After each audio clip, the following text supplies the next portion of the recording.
right. Well, good afternoon, everyone. We had the bail hearing this afternoon, and of course, we're waiting to hear the results. My understanding is the judge is going to review the evidence and some of the legal issues, and we'll be hearing back from the judge next week. Of course, we are wanting to have these individuals held without bail, as we are at this particular stage in the proceedings. This is obviously a very, very traumatic and emotional case for this community, for the family. I've spent a lot of time speaking with the victim's family, and so we are optimistic about how it went today, and we're going to kind of continue to keep a close eye on it.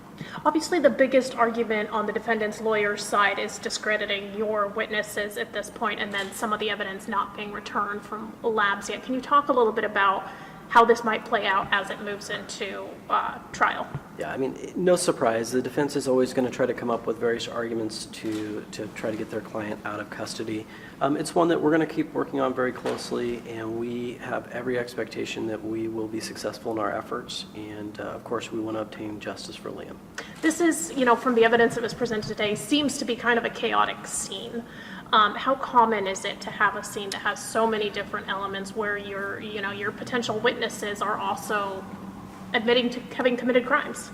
Yeah, I mean, certainly this is a chaotic situation where you have individuals that engaged in a lot of dangerous behavior, and then unfortunately a young member of our community paid the price with his life, and obviously he was really completely unaware of what was happening in the area next door to him, and so it's certainly one that we're going to do every effort to sort through all of this chaos and make sure that we get justice for Liam. Were you surprised with the decision to not issue a ruling today?